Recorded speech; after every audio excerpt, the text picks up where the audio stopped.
Você fala língua estranha? Você acredita que ainda existe o dom de falar língua estranha? O que você acha das pessoas que se dizem cristãs, convertidas e que não falam língua estranhas nem aceitam atualmente os dons do Espírito Santo?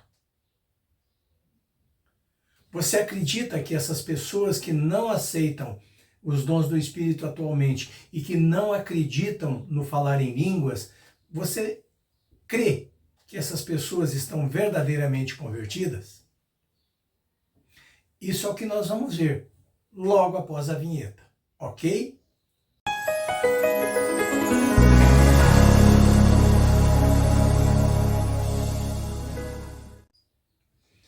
Muito bem, aqui estamos hoje para esclarecer o dom de línguas estranhas. Se ele ainda está em vigor, se as pessoas convertidas a Jesus verdadeiramente ainda falam em línguas estranhas, se as pessoas que são convertidas a Jesus, mas que não falam línguas estranhas, estão verdadeiramente convertidas ou não. Tudo isso nós vamos agora entender em detalhes, em minúcias, de acordo com a palavra de Deus, ok? Só que, para que nós possamos mergulhar na palavra de Deus e entendermos a fundo o que está escrito nela, nós precisamos primeiro conhecer 3 vocábulos, 3 palavras e os seus significados. O que essas palavras significam, né? E como que elas são utilizadas, ok? Eu já deixei na lousa aqui escrito essas palavras com as suas definições, porque eu coloquei ali a forma grega dessas palavras. Na Bíblia, 2 delas são utilizadas, a outra não, mas ela tem o mesmo significado em grego. Então, nós temos que pegar para poder diferenciar uma da outra. Então, nós vamos entender hoje as 3 palavras chaves para que nós creiamos ou não nos dons do Espírito, naquilo que a Bíblia fala. Ok? Vamos lá então, para nós começarmos o nosso entendimento.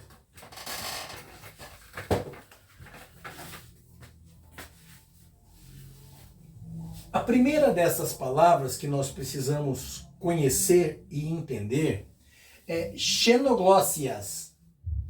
Xenoglóssias. Esta palavra é uma palavra grega que vem da palavra kenos, que é estrangeiro, desconhecido, mais a palavra glossa, que é língua, idioma.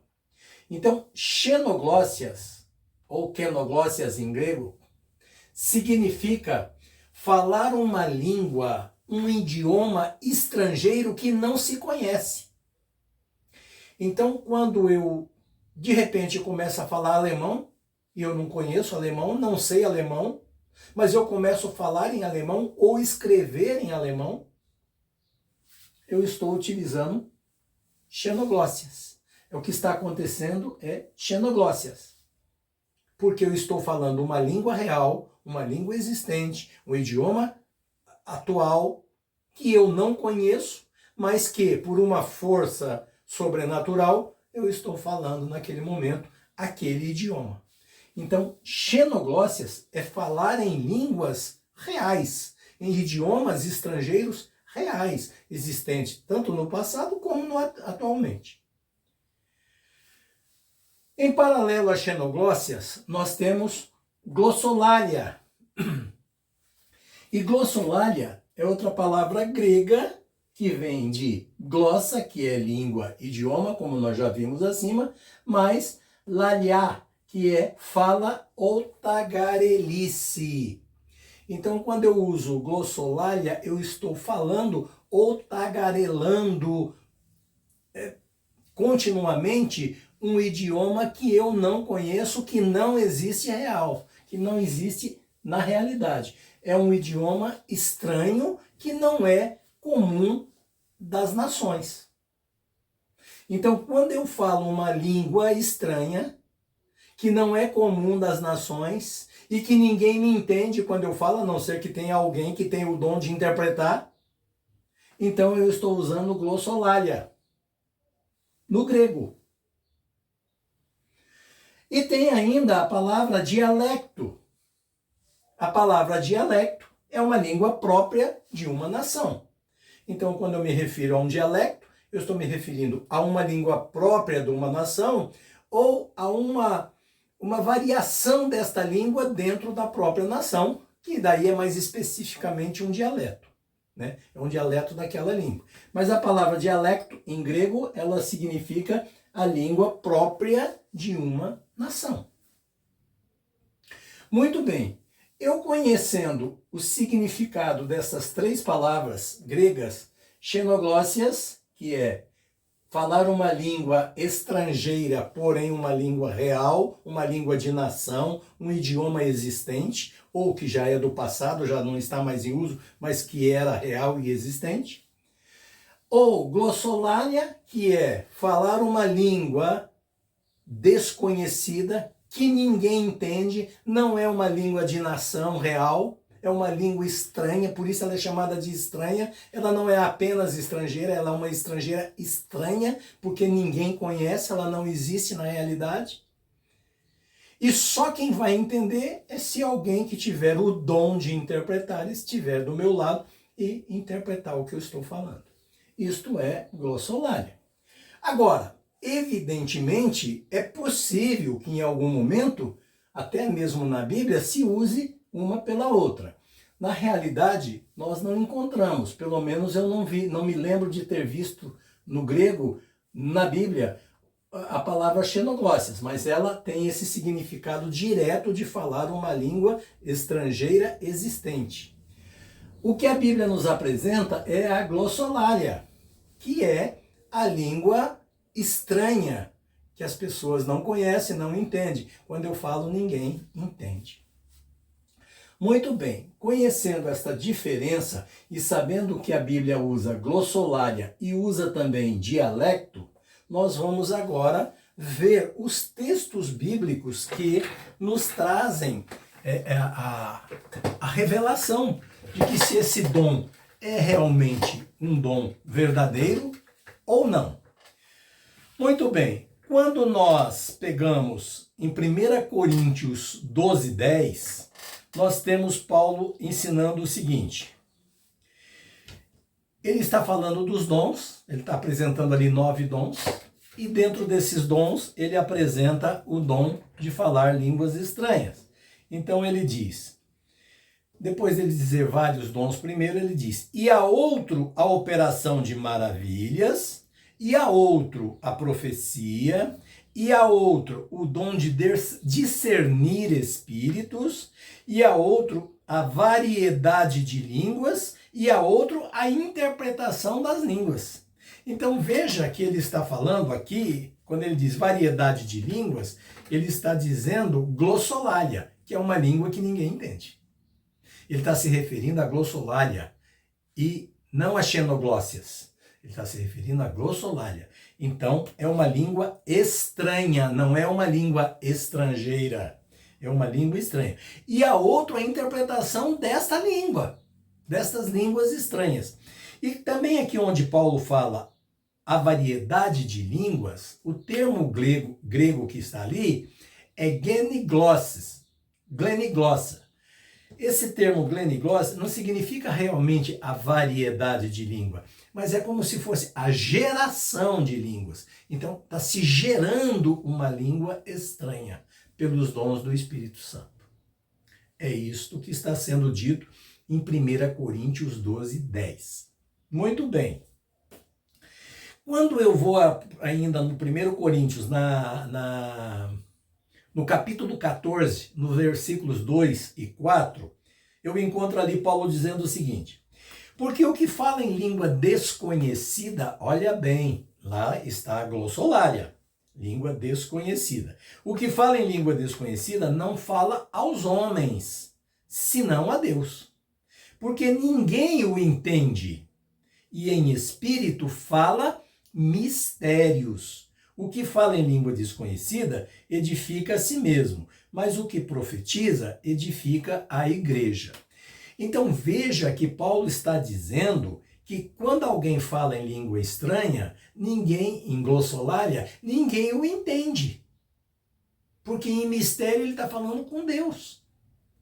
Para que as pessoas entendam, é preciso que tenha algum intérprete de línguas estranhas que interprete o que ele está falando e repasse para a igreja. Se não tiver esse intérprete, nem se deve falar na igreja. Deve-se falar só com Deus ou então ficar calado. É isto que Paulo ensina. Quando nós vamos lá em Marcos 16, 17, nós encontramos: e esses sinais seguirão aos que creem. Em meu nome expulsarão os demônios. Falarão novas línguas. Então veja que Jesus está deixando isto como sinal. Sinal de expulsar demônios, de falar novas línguas. A pessoa vai ter dons, ela vai receber dons do Espírito Santo, né, para fazer a obra daqueles que verdadeiramente creem em Jesus, que creem nas palavras, que creem na revelação. Eles vão ter esta oportunidade. Quando nós vamos para Atos 2, no versículo 4, 5, 8 e 13, nós encontramos o seguinte. Atos 2, 4. E todos foram cheios do Espírito Santo e começaram a falar noutras línguas, quer dizer, glossolalia, conforme o Espírito lhes concedia que falassem. No versículo 5. E em Jerusalém estavam habitando judeus, homens religiosos de todas as nações que estão debaixo do céu. Então, em Jerusalém, na hora que aconteceu este evento, estava cheio de judeus de diversas nações estavam habitando ali, né? Homens religiosos de todas as nações. No verso 8, esses homens religiosos perguntam: como, pois, os ouvimos cada um na nossa própria língua em que fomos nascidos? Muito bem, quando chega nesta pergunta destes homens religiosos, como, pois, ouvimos cada um na nossa própria língua em que fomos nascidos, a palavra usada já não é glossolalia. A palavra usada aí é dialecto. Eles estão dizendo, nós estamos ouvindo no próprio idioma em que nós nascemos, na própria língua em que nós nascemos, a língua real da nação, cada um da sua nação, ouvindo a língua real da sua nação. Então veja que já não é glossolalia, é dialecto. E no versículo 13, outros zombando diziam, estão cheios de mosto. Muito bem, mosto é suco de uva. Suco de uva não embriaga. O que aconteceu aqui? Eles usaram o efeito pela causa. Eles usaram um termo para minimizar. Em vez de eles estão embriagados, eles disseram eles estão cheios de mosto. É uma figura de linguagem que tem por objetivo reduzir o impacto das palavras. Para não dizer embriagado, diz mosto. Mas mosto não embriaga, mosto é o suco de uva. O que embriaga é o vinho, não o mosto.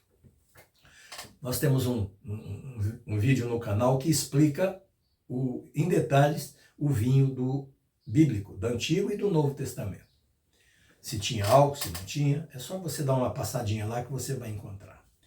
Muito bem, quando nós encontramos todas essas referências, nós então podemos concluir que o dom de línguas é um dom real. Ele existe e a Bíblia fala sobre ele. A Bíblia mostra, está contido aqui na palavra de Deus, está explicado cada detalhe, inclusive com as diferenças, porque no grego, em cada situação foi usado um termo diferente. Quando se referia a falar a línguas estranhas, foi usado o termo glossolalia. Mas quando se referiu à língua da nação em que cada um estava, foi usado dialecto. Então já houve o quê? Uma diferenciação de que glossolalia não era dialecto. E dialecto é a língua original de uma nação.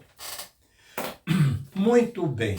Aí fica aquela pergunta. Bom, então se a Bíblia fala dos dons, explica os dons, prova que eles existem, que as línguas estranhas, apesar de parecer muito estranha, né, porque é um palavreado que ninguém consegue entender e acha que aquilo é mistificação e tudo, em alguns casos até são mistificação mesmo. Tem gente que mistifica, hein? Fica ouvindo os outros, aprende as palavras, depois fica repetindo. Outros começam a criar palavras, mas isso não importa para nós, porque a língua estranha edifica a pessoa com Deus, não é a igreja. Então não se deve estar falando língua estranha dentro da igreja. Paulo diz que a ordem no culto é a seguinte: só se fale 2 ou 3, cada um por sua vez, se houver intérprete. Se não houver intérprete, fique calado ou fale sozinho com Deus. Você e Deus. Né? Se tiver intérprete, você fala para todo mundo, porque o intérprete interpreta e repassa. Se não tiver, você fica calado. Agora, tem muita mistificação, principalmente nos chamados profetas de plantão, que começam, eles fazem o seguinte, falam 5, 6, 8, 10 palavras em língua, depois fala 2 em português. 5, 6, 8, 10 palavras em língua, e depois fala 2 em português. Se eles têm o dom de falar, não, mas eu tenho o dom de falar e de interpretar. Será? Será? Ou você está se mostrando? Porque a Bíblia é clara. Fale 2 ou 3, cada um por sua vez, um de cada vez, se houver intérprete. Se não houver intérprete, fique calado. Então você não vai ser o seu próprio intérprete. Tem que ter um intérprete. Se você vai falar em línguas, tem que ter um intérprete. Você vai falando e o intérprete vai falando e repassando. Agora, essa história de entregar uma profecia, aí fala 200 palavras em língua, são mistificações. Eu sou um pastor pentecostal e tenho a dizer que eu fico escandalizado de ver essas coisas dentro da igreja, porque são meninice, são criações humanas em busca de status, em busca de aparecer, em busca de dizer que é convertido, que é santo, que é cheio do Espírito. Não tem nada disso. Deus, quando fala, fala para a glória dele, não é para a glória do homem. O homem não tem que buscar a sua própria glória, ele tem que buscar a glória de Deus. Ô pastor, mas então me diz uma coisa, e aqueles irmãos que são tradicionais, que se converteram a Jesus e que não aceitam os dons, que não aceitam o dom de língua, que não falam em língua, então eles não estão convertidos? Meu amado, minha amada, eu garanto para vocês que muitos daqueles irmãos tradicionais que não falam em línguas estão muito mais convertidos do que esses que vão para a igreja dar uma de falar em línguas para poder aparecer e ficar inventando conversa e mistificando em nome de Deus, em nome de Jesus. Porque não seguem o que a palavra fala. Se eles obedecessem a palavra, falassem de acordo como está ensinado na palavra, tudo bem, mas não, eles passam por cima e fazem do jeito que eles acham, do jeito que eles querem, e diz que é Deus falando. Ora, Deus é contraditório? Ele ensina uma coisa, deixa uma palavra revelada e depois ele faz outra? Onde é que está, então, a coerência? Está querendo dizer que Deus é contraditório, que ele não honra aquilo que ele fala na palavra dele? Está blasfemando contra Deus. Está blasfemando contra o Espírito Santo. É blasfêmia contra o Espírito Santo de Deus. Então, o que acontece é que Deus tem vários rebanhos, porque Deus fala com cada um na linguagem que ele entende. Então, como tem pessoas que gostam de doutrinas, para poderem andar certo, eles precisam de alguém estar ali segurando eles, controlando, botando freio neles, né? Para poder eles conseguirem se controlar. E tem aqueles outros que já não gostam de freio, eles para se sentir bem, eles precisam de liberdade, eles precisam agir segundo o seu entendimento, a sua coerência, eles buscam, eles estudam, buscam a palavra de Deus e procuram agir dentro dela. Então Deus cria diversos rebanhos, cada um de um jeito para falar com as pessoas que agem daquela maneira. Porque a palavra de Deus tem que chegar para todo mundo. Então, se você vai falar para uma pessoa que gosta de ser controlado, com a liberdade, deixando tudo, vai dizer, isso aí é bagunça, rapaz, o que é isso? Isso aí é uma bagunça, não tem disciplina, isso é anarquia. Mas se você vai falar com um pentecostal que já gosta de ser mais policiado e tal, aí você fala com rigidez com ele vai glorificar a Deus, porque ele precisa ser controlado para ficar no caminho. Cada um tem um jeito diferente de ser. As pessoas são diferentes. Elas não são iguais. Então Deus fala com cada um na linguagem que ele entende. Por isso que existe vários rebanhos, cada um com uma característica, para levar a palavra para as pessoas que ouviriam dentro daquele padrão. Porque se levar um padrão diferente, as pessoas não querem nem ouvir, não vão nem escutar. Então não conseguem receber a palavra. Mas os tradicionais que ainda não seguem os dons do Espírito, eles não são errados porque não falam línguas. Eles não são errados porque eles não creem no dom atual do Espírito. Eles são errados porque eles negam aquilo que a Bíblia está falando. Se eles não falarem, mas aceitarem que a Bíblia determina isso, aceitarem que a Bíblia contém isso e que isto é para todo sempre, não é uma coisa só do passado, então eles não têm erro. Porque o fato deles não falarem, Deus não violenta as pessoas, Deus liberta. Então, aqueles que não têm essa visão e que Deus não vai ficar perdendo tempo de ficar criando milagres para poder provar para cada um em particular aquilo que ele acha que deve ser provado, então Deus fala com cada um na linguagem que ele entende. Se aqueles não acreditam, então tudo bem. Se eles não aceitam que os dons, que aquela pessoa está falando em línguas verdadeiras e tal, é uma outra coisa. Ele pode até não aceitar dentro dele, mas ele não pode desmerecer.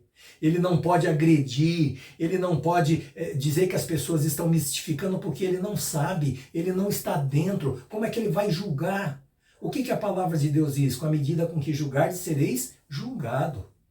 Né? Então, você vai ficar acusando uma pessoa sem ter certeza se aquilo é certo ou não. Então, você está fazendo uma violência. Você está cometendo uma situação de falso testemunho. Mas o fato de um tradicional não aceitar os dons atuais para a atualidade, não o torna errado. Porque se ele aceitou a Jesus, se colocou na presença de Jesus, compete a Jesus mantê-lo naquela condição ou preparar momentos para que ele venha entender e acreditar, como já aconteceu várias vezes. Quantas igrejas tradicionais no passado estavam seguindo uma doutrina tradicional, de repente havia manifestação do Espírito lá dentro e ela dividia. Os que acreditavam saíam, os que não acreditavam permaneciam. Então, quando é da vontade de Deus, do interesse de Deus, Deus age. Então não compete a nós estarmos julgando aquele que é tradicional ou aquele que é pentecostal. Cada um é um rebanho de Cristo, que aceitou a Jesus como seu único Senhor. Então o único Senhor que ele tem é Jesus. Não queira ser você o Senhor dele.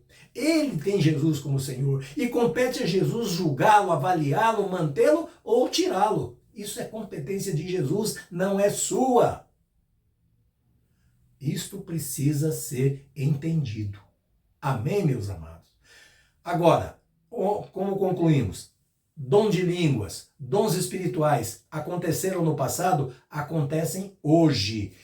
Numa proporção talvez menor, não porque Deus não opera mais. O Deus de ontem é o mesmo de hoje. O que acontece é que hoje as pessoas não estão na presença de Deus como deveriam. As pessoas hoje estão um pé no mundo e um pé na igreja, né? Agora, o pé do mundo é mais firme, é mais pisado, é mais sólido. O pé da igreja é meio suave, qualquer coisa tira. Depois volta, depois tira, depois volta. Então, são pessoas inconstantes, que não se consagram para Deus, não se entregam para Deus. Então, não há uma manifestação genuína do Espírito de Deus para essas pessoas. No dia que elas se voltarem verdadeiramente para Deus, realmente Deus vai agir.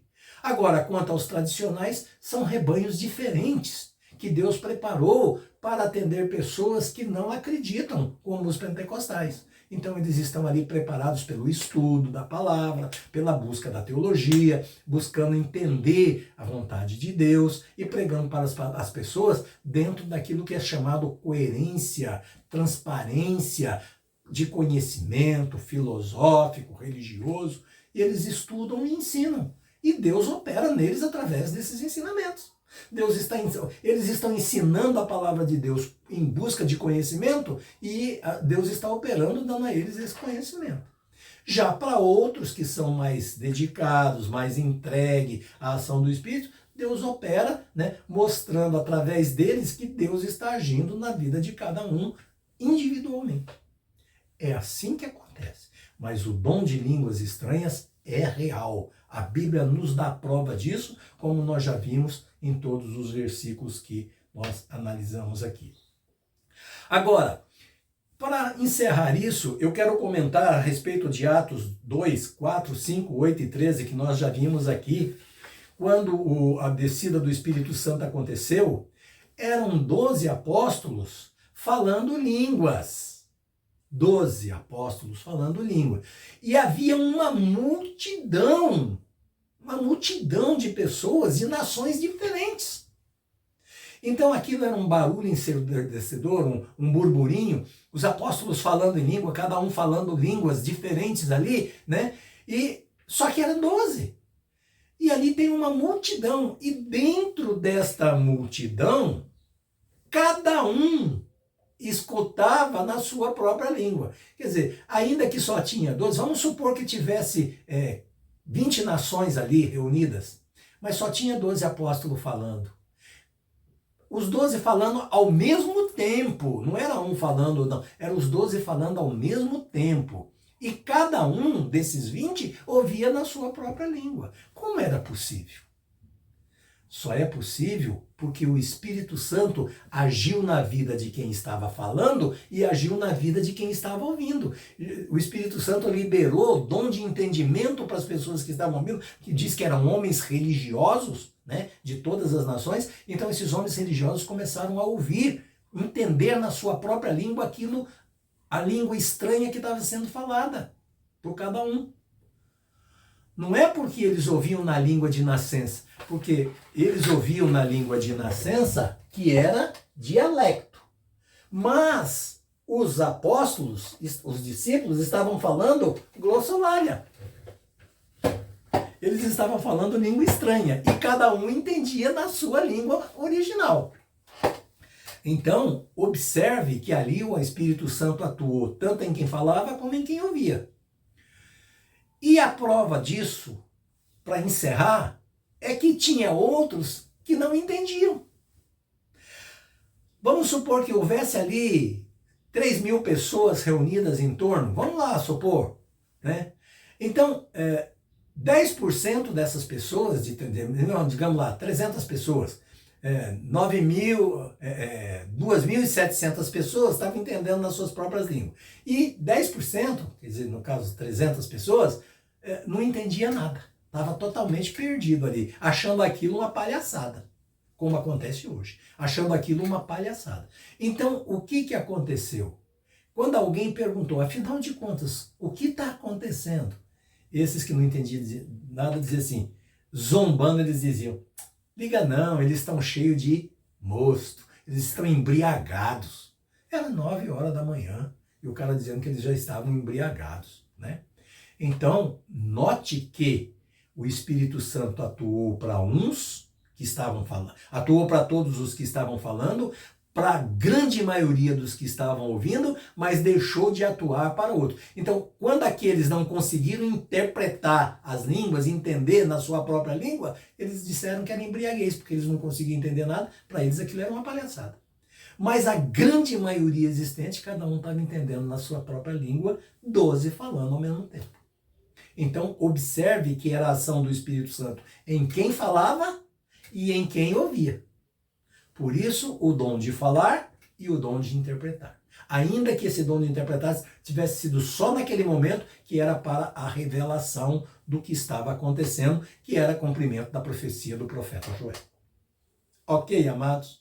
Então é isso. Eu espero que você tenha entendido, eu espero que essa verdade entre no seu coração e a partir de hoje, não censure aquele que não fala em língua, que não acredite. E aqueles que não falam e que estiverem assistindo esse vídeo, não censure os que falam. Se alguém estiver mistificando, vai prestar conta para Deus, para Jesus. Não é para você nem para mim. Ok, meu amado? Então vamos respeitar cada um dentro da fé que ele apresenta. Se ela é verdadeira ou falsa, não compete a nós julgar, mas compete a Deus, a Jesus. Então vamos entregar nas mãos de Deus, nas mãos de Deus e de Jesus. Ok, meus amados? Que assim seja. Eu desejo agora, em nome de Jesus, que as bênçãos do Eterno, do Deus Todo-Poderoso, do Deus Altíssimo, desçam abundantes sobre a sua vida, trazendo a luz do Espírito Santo com abundância sobre você, para que você tenha em cada dia o entendimento de qual é a boa, agradável e perfeita vontade de Deus para a sua vida. Amém? Que assim seja, em nome de Jesus, em nome de Yeshua.